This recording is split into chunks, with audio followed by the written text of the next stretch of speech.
Good. How you doing? I'm good. I'm good. What's your name? I'm Quentin. Quentin. Yeah. So what brings you to that 10 million man march? Well, I missed the first one, and I thought, I hated I missed the first one, and I said I wasn't gonna miss this one, so that's why I'm here, man. We all the way here I'm here from Alabama. Wow, that's a long way to come. That's great. I'm glad that you're here and came through. Yeah. So yeah, basically, I wanted to hear the message the minister was gonna teach to us, and that's basically it, man. And the togetherness of everything. I'm actually documenting the thing myself.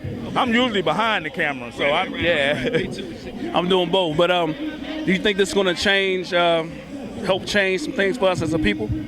Well, I think if we leave here with it on our mind, and I do think that there's a consciousness awakening amongst the people right now, and we need it, man. We need it more now than ever. So hopefully, I'm gonna do what I can do and make a change. Okay. Yeah. That's great. And thank you for your time. I appreciate it. Thank you, brother. All right, you have a good day. All right. How you doing today? I'm well. How are you today? Doing great. And what's your name? Jasmine Monty, Jasmine Monty. How far did you come today? Baltimore, Maryland. Baltimore, Maryland. And what's your reasoning today for being at the Million Man March? I have 3 sons that I have to raise in this environment, so I thought it was important for them to be here. I have a 7, 10, and 15-year-old who I've brought with me today. They're not with me at this exact moment, but I thought it was important that we come out, that we support the no buying, support the boycott is something that we're doing in Baltimore. And I think it was just important. I wanted to be a part of this. I was 15 the last time they had one, so I thought that now it's time to bring my offspring. That's great. That's great. I'm glad that you brought them down here so they can experience this. How much do you think they will actually really get out of it? And are you going to get a chance to sit down with them and see what they got out of it today? Oh, I certainly will.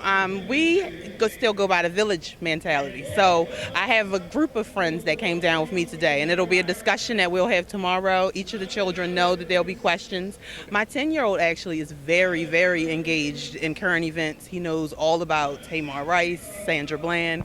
My 7-year-old a little bit, and the 15-year-old is kind of in his own 15-year-old lane. So that's why it was important for him to come. But no, these are discussions that we have in our home, in our community, with our families all the time. So how big is the group, or is it like a organization or anything? Okay, well, we're starting out. It's called ICB, Intentional Community Builders, and it's a group of 11 families and our children. And every week we come together. We have Sunday dinner together every week, and we discuss any of these topics what the children need to hear. Like next week, they have an assignment. They have to pick out. Have you seen the black portrait of African Americans that looks like Jesus and the disciples at the table? So next week they have to pick 3 people to talk about and tell us who they are and why. No, we're very involved in making sure that it's not about us at this point. It's about making sure that we raise these men and women to be our future leaders. So that is so awesome. That is so awesome. I'm hoping that your organization can grow worldwide, because we need that. We need to come together as one, as a people, as families, like you said, and to grow. And I really appreciate you and everything that you're doing for these kids and for these families, and thank you for your time. well, thank you. All right. All right. Have a good one. So how you doing today, brother? I'm doing good, brother. How are you? I'm great. What's your name? I'm Chongo Nyango, Chango Yango. Where you from? Baltimore, the great city of Baltimore. All right. That's awesome. That's awesome. And so what's your reasoning for coming down to the Million Man March today? Oh, well, why wouldn't I participate in a rally against white supremacy, black, It's the greatest evil that's going on in the world right now. And then it's running neck and neck with some of the things we do to ourselves, though, some of our ignorance that we continue to perpetrate. But, we're fighting against the ignorance within and the ignorance without. That's right. We got to build. We got to build every day. We got to grow as a people and everything. So you think today, with this movement that's going on today, that we will grow today as one, as a people? Hey, absolutely. That's the only way to grow, right? You look at any plant, right? He uses violence from a seed, right? He's buried, right? He uses violence to push his way out, right? And then he depends on the mercy and the benevolence of the sun, right? And the nutrients and the fickle ways of nature and the wind and the rain, right? For his survival, right? And so why shouldn't we? Currently, we are buried, right? And so it's going to take a serious force for us to push ourselves out into the light. And even once we get out into the light, we still have to be at the mercy of the forces that be, and we have to learn how to navigate those. In that case, might be financial. It might be many of us have sprouted. We have some level of economic freedom. We can't say we in abject slavery with somebody's neck on it, but maybe, there's plenty of us who have not learned yet how to really navigate some of the forces that the things that are still against us, and a lot of that is within. So how do you think that we can help others obtain that knowledge and try to get to that place? Well, I'm not a member of the Nation of Islam. The word Muslim means one who submits themselves to God, right? So I consider myself that. Right, I think a lot of people do. Yes. However, at the end of the day, people speak knowledge, right? And so Elijah Muhammad, peace be upon his soul, said, self-improvement is the basis of community development. Right. True. That's what all this is based on. That's true. Right? That's true. So just taking that principle, all the other rhetoric, some of the hate rhetoric, some of the misunderstood concepts about that particular religion or any particular religion, taking all that and put it on the side. Self-improvement is the answer to your question. Okay. Self-improvement, if I can improve myself, learn myself, become who I'm supposed to be in context, it's automatic. It's automatic. So true. So true.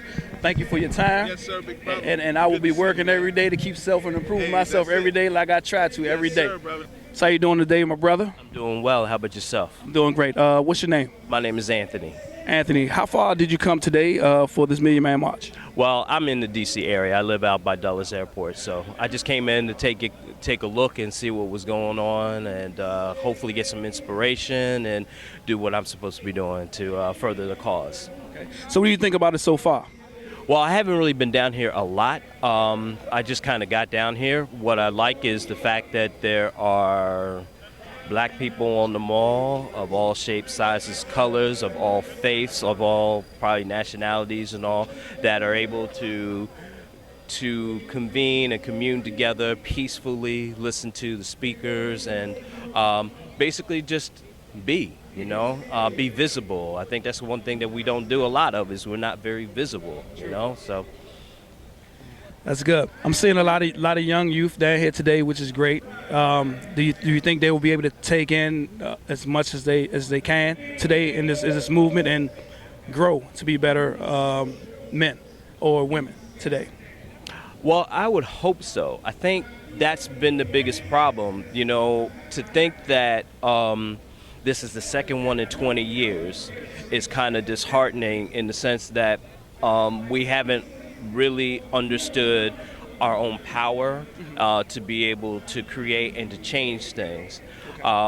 So to me, I hope that they get that message, that this shouldn't be something that is another 20 years in the making, and that we learn and we empower ourselves. We take in the lessons, we read, we learn about our history, we learn about the fact that it doesn't matter if you're 3 or 120, you still have purpose, and that you can change the course of what's going on in this country and also in the world.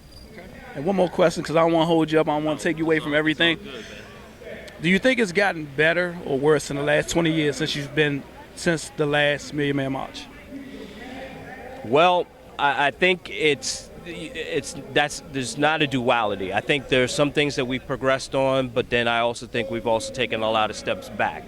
One of the things that I've noticed is that since we have a black president, we have found out just how divided this country is. It was something that was underground and not really talked about, but all of a sudden, especially in the second term, it became a thing where, people would blatantly say things and say, what, I'm not racist, or what, I didn't know what I meant by that, all of this sort of stuff. But we're starting to find out just how divided as a country we are.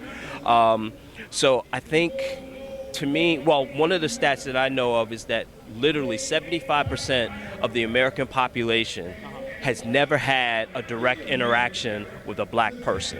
So the only connection they have to a black people is what they see on the news, Right. what they see in sports, Okay. and what's on television. And we really have not made a serious dent in that arena or in those arenas to start changing things. We need to be a part. Well, one of my mentors told me, if you want to affect change, you have to be in the rooms where those changes are being made. And if you're not in those rooms, you really can't do anything. So we need to look at this struggle in a multi-level type of thing. We need to be marching. We need to be lawyers. We need to be doctors. We need to be politicians on both sides of the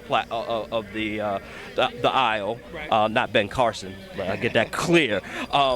But we need to be in that area. We need to be judges. We need to be policy makers. We need to be decision makers for television and film and all of those sort of things. So we have a long way to go. And I think that if we use the skills that we have been taught and learned, we can get there, because we are one of the few people that have taken nothing and made something out of it. Right. And that's throughout history. And we've been in worse situations. We had lynchings and so on and so forth, and yet we developed the traffic light, the washing machine, the line down the middle, the street, so many of these things, right? And even our smartphones and all of those sort of things have been affected by Otis Boykin, who made the resistor that made it really cheap for us to have all of these things. So my thing is that we need to start learning how to take the little lemons that we've been made, and my new saying is create orange juice out of that.